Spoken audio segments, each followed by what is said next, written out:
త్వరగా రండి.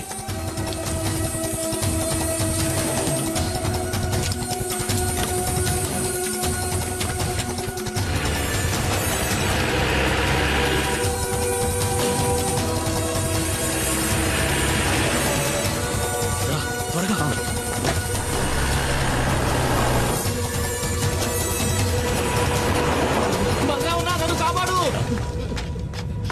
నన్ను పోలీసులు ఎన్కౌంటర్ చేయాలని చూస్తున్నారు. ఎందుకు? ఆ రేంజర్ పిల్లలు స్నానం చేస్తుంటే తెలియక తొంగి చూసానన్నా. కమాన్, నువ్వు వెళ్ళి ఇక్కడి నుంచి. నేను వంతుని పేల్చేయబోతున్నాను.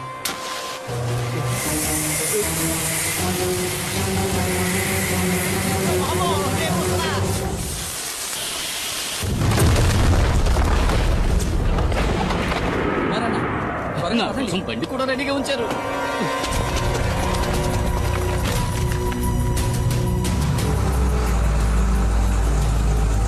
వాడు కుమారే కదా? అవును సార్, వాడు కూప్ రోడ్ దారి నుంచి తప్పించుకోవాలని చూస్తున్నాడు.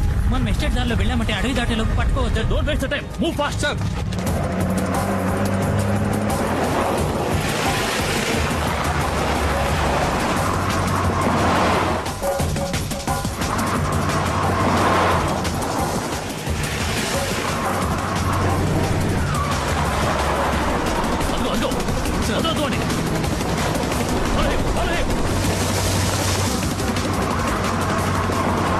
కుమారన్నా, వేగంగా వెళ్ళండి.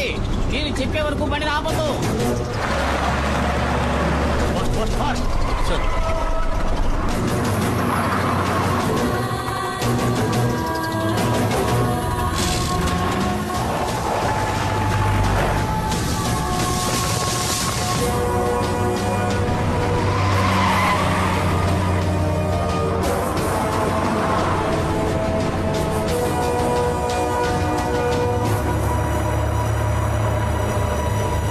కుమారన్న, పోలీసులు దొరికితే అంతే.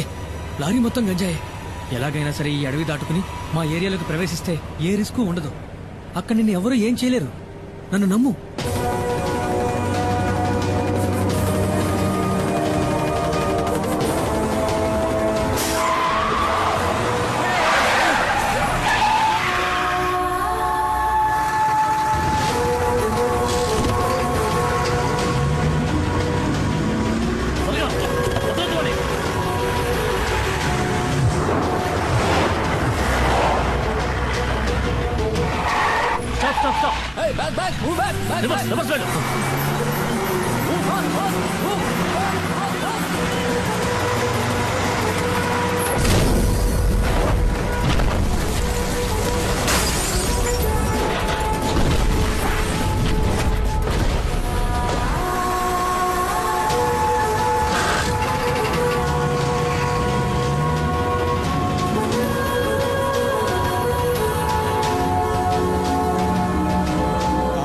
పులియూరు వదిలిపెట్టి వెళ్లిన కుమారు అతని కుటుంబము మంగళాపురం దగ్గర డాడీ గిరిజా సంరక్షణలో ఉన్నారు.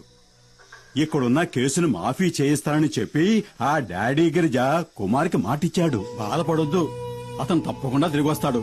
నీ గురించి నేను చెప్తాను, తప్పకుండా సహాయం చేస్తాడు. బాబు, అడగటం మరిచాను, ఆ కుమారుతో ఎవరొచ్చారని చెప్పాలి?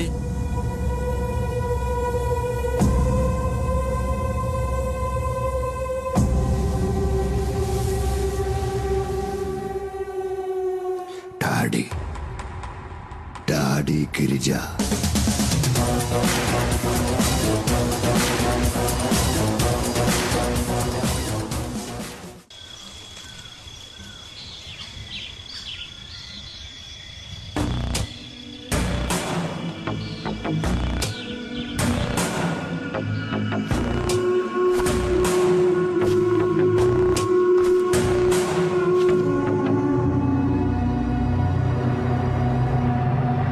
మనం ఎంత దూరం వచ్చాం, ఒక్క పోలీసుడు కూడా మనల్ని అడ్డుకోలేదు. చూసారా, గంజాయాకును పొడిగా చేసి లారీలో ఎక్కించినప్పుడు ఏదో అనుకున్నాను మీ గురించి. ఇప్పుడు కదా అర్థమైంది, దేహ బలమే కాదు మీకు బుద్ధి బలం కూడా ఎక్కువని. కుమారన్నా, కొంచెం మెల్లగా వెళ్ళు. పరిగెట్టిని బాగా లాక్కట్టారు కదా, రోడ్లో గడ్డెక్కడా జారుదుగా. ఇలాగే తీసుకువెళ్ళి పశువులకు మేతగా వేయకుండా ఉంటే చాలు.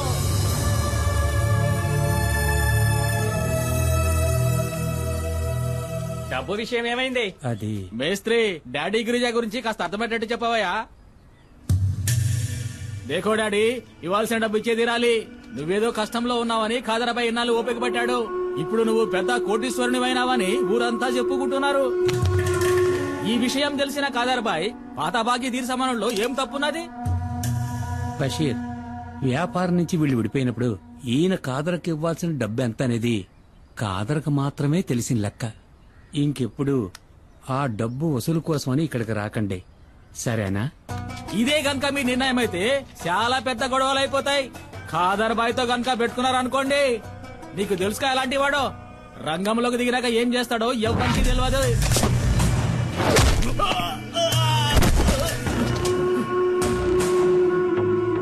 నేను మంగళాపురాన్ని ఏలేసి వచ్చిన తర్వాతేరా ఆ కాతరబాయి గాడు అడుగు పెట్టాడు, పెద్దోడయ్యాడు. ఇల్లు అడిగి చెప్పు, ఆడికి దమ్ముంటే నా ఎదురుగా నిలబడి డబ్బులు అడగమను. బషీర్, ఏంటలా చూస్తావు, వెళ్ళు.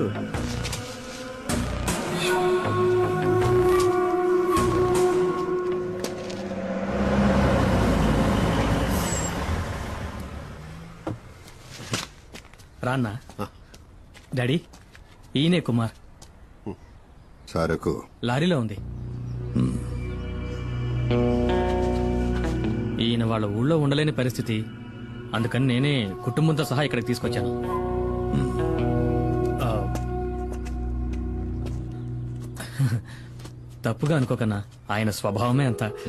మేస్త్రి, కుమార్ అన్న ఫ్యామిలీతో మన అవుట్ హౌస్ లో ఉంటారు, సరేనా? భద్రా, ఇల్లు త్వరగా శుభ్రం చేయి. అన్నా, ఇదే మీ రెండోబోయే కొత్త ఇల్లు. ఇదా? ఈ ఇల్లా? ఇది మాకు సరిపడదు. మాలాంటి వాళ్ళు ఉండడానికి ఏదైనా చిన్నిల్లుంటే చూడు. అది సరే, ఇంకేదో అనుకున్నాను. 2 రోజులుంటే అంతా అలవాటు అయిపోతుందన్నా. తర్వాత దీన్ని వదిలిపెట్టి వెళ్ళలేరు. నువ్వు ఇంకా బతికే ఉన్నావా? చెయ్యి ఇవ్వనా? నాకు వ్యతిరేకంగా కుట్ర పన్నారు. నీకు ఇదే సరైన శిక్ష. ఎందుకు? స్నానాలు చేస్తుంటే తొంగి చూసినందుకు, నాతో చెప్పకుండా నా బండెక్కినందుకు. నేను అర్జెంట్ గా ఒంటేరుకి వెళ్ళాలి. దానికి నన్నేం ఎక్కడ చేయమంటావు? పోసుకోవాలో చెప్పండి. ఇంట్లోకి వెళ్ళు. ఇంట్లోకా? అరే, ఇంట్లో టాయిలెట్ ఉందని చెప్తున్నా. నాకు ఆరు బయట వెళ్ళడమే అలవాటు. మనీ చూసావా, ఇంట్లోనే వానొస్తుంది. షవర్ అయి ఉంటుంది వదినా. ఏంటో ఈ షవరా? వసే పల్లెటూరు బయట నీకు అలవాట్లేని పనులేం చేయకే. ఎదుగురా, నాకు ఇంకొంచెం పోయి. ఇదిగో మనీ, ఇప్పటికే మీ అన్నయ్య తడబడుతున్నాడు, ఇక ఆపే. వాడు ఆపడు, నువ్వు మొయ్యి. వద్దులే. మణి, నీకు విషయం తెలుసా? ఒకప్పుడు ఒక జ్యోతిష్కుడు నా చేయి చూసి చెప్పాడు, రే కుమారు, నీకు రాజభవనంలో ఉండే యోగం ఉందిరా. అది నిజమైందిగా. జైలుకెళ్లే యోగం ఉందో లేదో ఆ జ్యోతిష్యుని అడిగి చూడు. ఒక్కో రోజు ఇక్కడ జరిగే ఎన్ని సూతా ఉంటే మనశ్శాంతి లేకుండా పోతుంది. ఈయన ఆ రోజు సిద్ధగొట్టిన ఫారెస్ట్ రేంజర్ చావు బతుకుల్లో ఉన్నాడు. అవసరమైతే ఇంకా కొడతాను. ఎల్లి కొట్టు. రేంజర్ని చూస్తేనే నాకు ఒళ్ళు మండిపోతాయి. ఆళ్లే మా నాన్నని పులి చేత చంపించిన లుచ్చాగాళ్ళు. వాళ్ళు వదిలిపెట్టను. నన్ను ఉరిదీస్తారా ఏంటి? ఆడు సచ్చాడంటే అదే గతి. పోయిరా సుబ్రమణి, ఇంకా పోయి. తాగి తాగి సావుని. కరెక్ట్ గా చెప్పావు. అక్క చెప్పిన దాంట్లోనూ విషయం ఉంది. మీరు ఇలాంటివి తాగి చావకూడదు. మిగతా నేను తాగేస్తా. ముట్టుకున్నావనుకో చెయ్యి నరికేస్తా. ఇదిగో సుబ్రమణి, నాకు గ్యాస్ వెలిగించడం చేత కాలేదు. బయట పోయేట్టివ్వు, అన్నం వండుతాను. ఉండదునా, గ్యాస్ పై నేను వెలిగిస్తాను. అయితేరా. ముట్టుకున్నావో? ఒకసారి ట్రా నాన్నా. దేనికి తల్లి? ఒకసారి ట్రా. వెళ్ళి ఏంటో అడగన్నా. జాగ్రత్త. తాకనే తాకను. తాకేవో అయిపోతావు. ఈ విషయంలో కన్న తండ్రి చెప్పినా విన్నంటే విన్నా.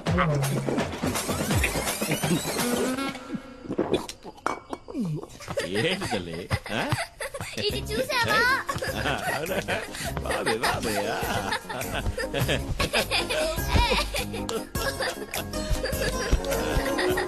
మైనా మైనా, వస్తున్నాను. పీక దాకా సారాయి తాగి పిలుస్తున్నాడు చూడు, మైనా మైనా అంటూ. ఏంటి నువ్వు వచ్చి ఈడ పడుకోద్దా?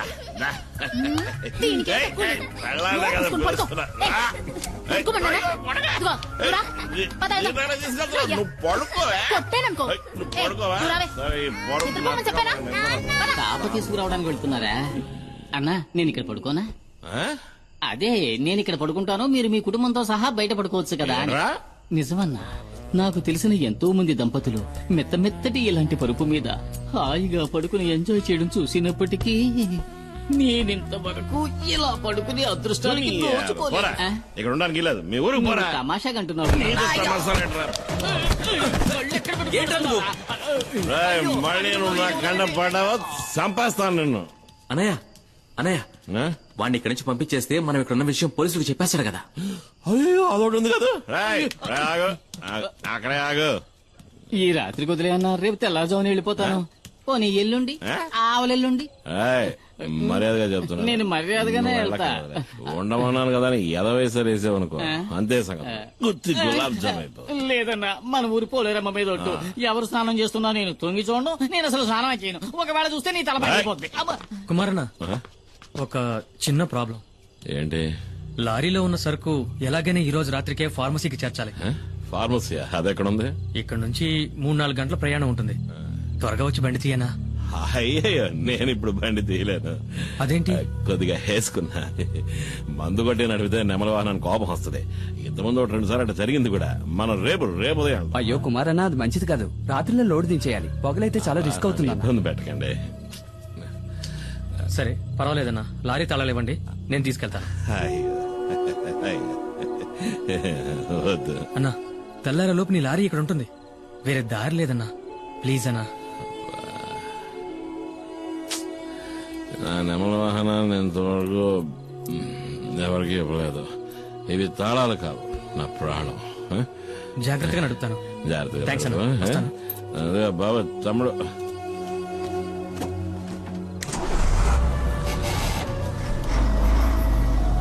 నా ప్రాణం పొద్దులతో బాధగా వదిలే తట్టుకోలేకపోతున్నా. రాయ్, ఆ మిగిలిన సరుకు తీసుకురా. మిగిలిందంతా నేను తాగేశానన్నా. మనసా కవించకే నన్నిలా. ఏంటి తెల్లారగానే స్నానం చేసి అలవాట్లేదా? నాకు తెలుసులే. చేసేటప్పుడు చెప్పు, మన ఉద్యోగం అందరికి సాయం చేయడమే. నీ సాయం కావాల్సినప్పుడు చెప్పి పంపిస్తాలే. ఓ రైసులు చూద్దాం. జానికే కదా నీ పేరు? కాదు, సుమతి. ఏం కావాలి నీకు? అదే మామూలుగా ఇంటి పనులు చేసేవాళ్ళ పేరు జానికనే ఉంటది. వెళ్తావా? చీపురు కట్టి తిరిగేయాలా? ఏంట్రా తనతో? ఏం లేదన్నా, తను నాకు గేలం వేయాలని చూస్తుంది. ఏంటి? తను నాకు గేలం వేయాలని చూస్తుంది అంటున్నా. నేను చిక్కుతానా? నా లెవెల్ ఏమిటి, ఆ పని మనిషి లెవెల్ ఏమిటి అన్నట్టు మర్చిపోయిన. రాత్రి వెళ్ళిన బండి ఇంకా రాలేదేంట్రా? ఇంకా రాలేదా? అవును. ఒకవేళ యాక్సిడెంట్ అయి బండి లోయలో పడి ఖాళీ బూడిదైపోయి ఉంటే? రేయ్, నీ దరిద్ర పునరు డబ్బును ఎదవా. అలా జరుగుంటుందేమో అన్నానంతే. మనసా కవ్వించకి శశి శశి శశి. నెమలి వాహనం రాలేదు, నా లారీ ఇంకా రాలేదని చెప్తున్నా. లారీయే కదా వస్తుందిరే. అన్నా, అతనంత కష్టపడుతుంటే వాళ్ళంతా సాయం చేయకుండా అలా చూస్తూ నుంచుంటారేంటి? మనం వెళ్ళి చేద్దామా? ఆయన దండేలు తీస్తున్నాడు రా. 96. ఏంటి కుమార్, పోటీకొస్తావా? వద్దు సార్, వాడతారు. ఈ విషయంలో అన్నను ఓడించే వాళ్ళు ఎవ్వరూ ఉండరు. అన్న పులి కదా. మీరా నాకేదైనా ఓ పని ఇప్పించండి సార్.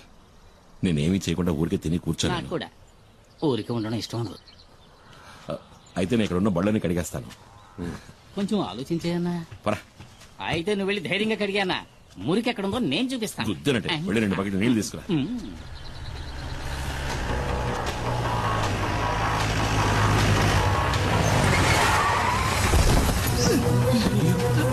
ఏమైందిరా? ఏంట్రా, ఏమైంది? డాడీ, పెద్ద ప్రాబ్లం ఏంది. మేము ఫ్యాక్టరీ దాకా వెళ్ళాం. అప్పుడే 3-4 జీపుల్లో ఎవరో వచ్చారు. లారీని తీసుకువెళ్లారు. శివాన్ కూడా కిడ్నాప్ చేశారు. ఎవరు మిస్టరీ వాళ్ళు?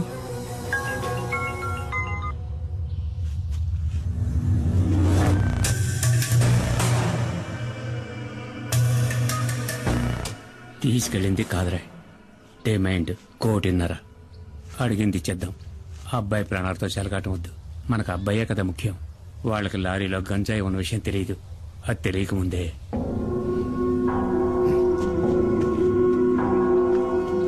ఏంటి ఏమైంది మేస్త్రి? ఇది ఒక పాత లెక్కలే, తీర్చాలి. తీర్చక తప్పదు. ఇదిప్పుడు మన డాడీ కొడుకు విషయం కాబట్టి వెనక్కి తగ్గారు. డాడీ ఎప్పుడు తెల్ల డ్రెస్ వేసుకోవడమే చూశావు. నల్ల డ్రెస్ వేసుకున్నారే అనుకో, ఎముడొచ్చినట్టే ప్రాణాలు తీయకుండా వదలడు. తీసుకెళ్ళండి మొహాన్ని కొట్టు. నాకెప్పుడు పుచ్చుకోవడం తప్ప ఇవ్వడం తెలీదు. దీన్ని తిరిగి ఎలా తీసుకోవాలో నాకు తెలుసు. మేస్త్రి, నా బిడ్డ ఒంటి మీద ఈగ వాళ్ళని కూడా చీరేస్తానని చెప్పు. నా నెమలి వాహన సంగతి ఏంటి మరి? అదేగా ఇప్పుడు చెప్పింది. నీ లారీని మా శివాని వాళ్ళు పట్టుకెళ్లారని. భద్రా, బండిది నువ్వు రా. నేను వస్తాను. నా బండి నాకు కావాలి.